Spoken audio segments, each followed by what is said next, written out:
Baik, Assalamualaikum warahmatullahi wabarakatuh. Sebelumnya, perkenalkan nama saya Cud Adila. Pada kesempatan kali ini, saya ingin mengucapkan terima kasih kepada Ibu Nita Erika Aryani, SI, MSI, AK, HCA, selaku dosen pengampu pada mata kuliah Auditing 2, yang telah memberikan kesempatan kepada saya untuk memaparkan sedikit materi terkait soal kasus yang telah beliau berikan. Jadi langsung saja saya bacakan soal kasusnya. Di sini ada perusahaan milik pemerintah Provinsi Pemprov GNZ adalah pelayaran perusahaan armada daerah. Pada awal bulan April tahun 2020 dilaporkan oleh Ketua Badan Pengawas dari perusahaan BUMD tersebut. Dalam laporan tersebut membeberkan sebuah fakta penyimpangan yang berdampak pada kerugian negara saat dipimpin oleh Bapak Anto sebagai Direktur Utama BUMD. Beberapa fakta di antaranya adalah tunggakan biaya docking kepada dok perkapalan MC sebesar 234.500.000 per bulan 10 Juli 10 Juli tahun 2019. Biaya docking al kapal merupakan salah satu biaya operasional yang dibiayai oleh subsidi angkutan pelayaran perintis dan telah dibayarkan oleh Satker Perhubungan Darat Provinsi ABC, Kementerian Perhubungan. Temuan ini diperoleh dari pembayaran docking kepada KMP. Selain tunggakan biaya docking, terdapat pungli yang dilakukan oleh adik kandung Direktur Utama bernama Bapak Budi. Bapak Budi adalah pengawas kapal feri dari perusahaan tersebut. Dia setiap harinya meminta staf pengawas lapangan kapal pada kapal motor penumpang KMP Tanjung YYY dari dermaga 555 untuk menyerahkan setiap trip kapal sebesar 500.000. Jika dikalikan 6 trip per hari berarti sebesar 3 juta pasca laporan tersebut.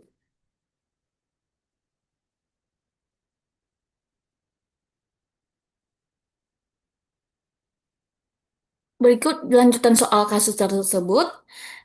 Tim penyidik menggeledah ruang kerja Bapak Anto. Temuan lainnya adalah diduga ada kebocoran pendapatan pembayaran. Temuan ini didapat dari pembayaran KMP 11E dan KMP 11E tahun 2018 dan 2019. Perusahaan tersebut mendapatkan fee sebesar 10% dari nilai kontrak. Namun uangnya tidak masuk kas perusahaan yang seharusnya menjadi pendapatan cash perusahaan tersebut.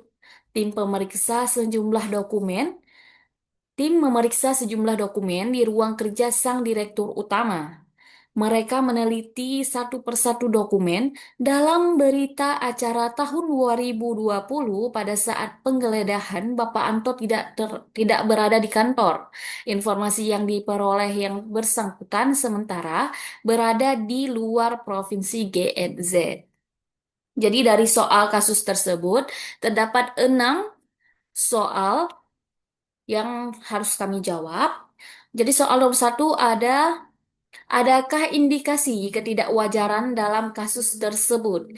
Jawabannya ya, terdapat indikasi kuat adanya ketidakwajaran dalam pengelolaan keuangan dan operasional perusahaan BUMD tersebut. Ketidakwajaran terlihat dari adanya tunggakan biaya docking, padahal sudah disubsidi pemerintah. Pungutan liar oleh pihak internal serta tidak masuknya pendapatan resmi oleh kas perusahaan. Hal ini menunjukkan adanya penyimpangan prosedur dan potensi fraud. Soal nomor dua, uraikan di mana saja kecurangan bisa terjadi dalam kasus di atas. Jadi kecurangan dalam kasus ini muncul pada beberapa titik. Pertama, dalam pengelolaan dana subsidi docking yang meski telah dibayarkan oleh pemerintah tetap muncul sebagai tunggakan. Kedua, praktik pungli yang dilakukan oleh adik kandung direktur utama dengan meminta uang dari staf kapal setiap trip merupakan bentuk korupsi yang jelas. Ketiga, ketidak tercatatnya fee kontrak dari KMP 11E ke dalam kas perusahaan menunjukkan adanya penyimpangan pendapatan yang disengaja, kemungkinan besar untuk kepentingan pribadi atau kelompok tertentu. Soal nomor tiga, jelaskan langkah yang harus dilakukan untuk membuktikan kecurangan ini. Untuk membuktikan kecurangan, auditor atau penyidik harus melakukan audit investigatif yang mencakup pengumpulan dan analisis dokumen, seperti bukti pembayaran docking, kontrak kerja sama, catatan penerimaan fee.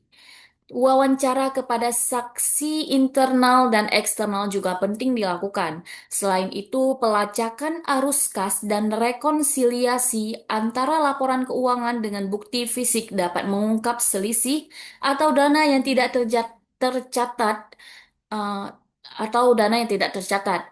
Selanjutnya ada dokumentasi dari penggeledahan juga dapat menjadi alat bukti tambahan.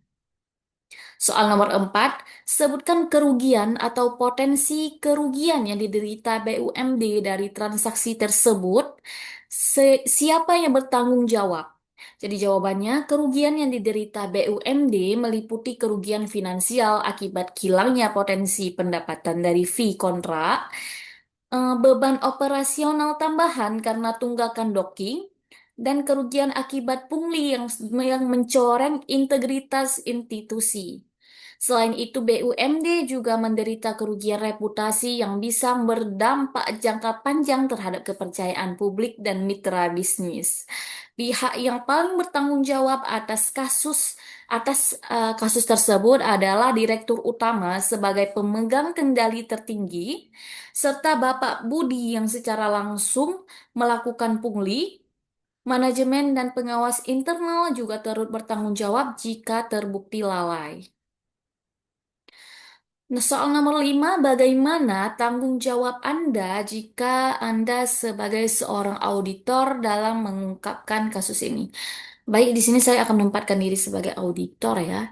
Sebagai auditor, tanggung jawab utama adalah melaksanakan audit secara independen, objektif, dan berbasis bukti. Auditor harus mengidentifikasi penyimpangan, menelusuri sumber masalah, serta menyusun laporan hasil audit investigatif yang jelas, lengkap, dan dapat dipertanggungjawabkan. Jika ditemukan unsur pidana, auditor wajib melaporkan kepada pihak berwenang. Auditor juga berperan memberikan rekomendasi perbaikan terhadap sistem pengendalian internal guna mencegah terulangnya kasus serupa di masa depan. Nomor 6, jelaskan teori yang mendukung kerangka berpikir yang terkait dengan kasus ini. Kasus ini sangat relevan dengan teori segitiga kecurangan atau fraud triangle yang dikembangkan oleh Donald Creasy. Teori ini menyatakan bahwa kecurangan terjadi karena adanya tekanan, misalnya kebutuhan ekonomi atau tekanan jabatan, kesempatan atau sistem pengawasan yang lemah, dan rasionalisasi atau pembenaran terhadap perilaku penyimpang. Dalam kasus ini, pelaku memiliki kesempatan karena minimnya pengawasan dan lemahnya sistem kontrol serta mungkin merasionalisasi tindakannya dengan dalih sebagai hak atau kebiasaan lama. Teori ini membantu auditor memahami motif dan kondisi yang memungkinkan terjadinya kecurangan. Kesimpulan yang bisa saya ambil dari kasus dan serta jawaban yang telah saya cari, kasus BUMD GNZ mengindikasikan terjadinya penyimpangan kecurangan yang meliputi tunggakan biaya docking yang telah disubsidi, praktik pungutan liar oleh penjabat internal, serta tidak tercatatnya pendapatan fee kontrak dalam kas perusahaan. Kondisi ini menimbulkan kerugian finansial dan reputasi, sekaligus menunjukkan lemahnya sistem pengendalian internal. Pihak yang paling bertanggung jawab adalah manajemen puncak dan pengawas internal yang lalai dalam fungsi kontrol. Berdasarkan teori segitiga kecurangan atau fraud triangle, tindakan tersebut dapat dijelaskan melalui adanya tekanan, kesempatan, dan rasionalisasi yang mendorong terjadinya kecurangan.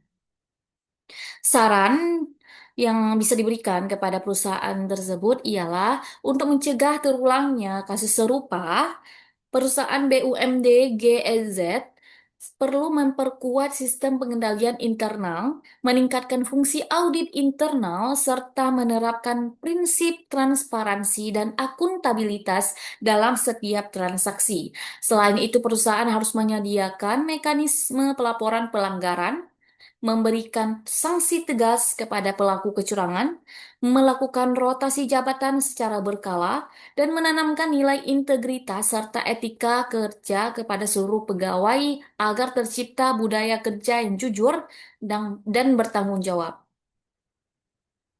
Demikian presentasi singkat terkait materi yang terkait kasus yang diberikan.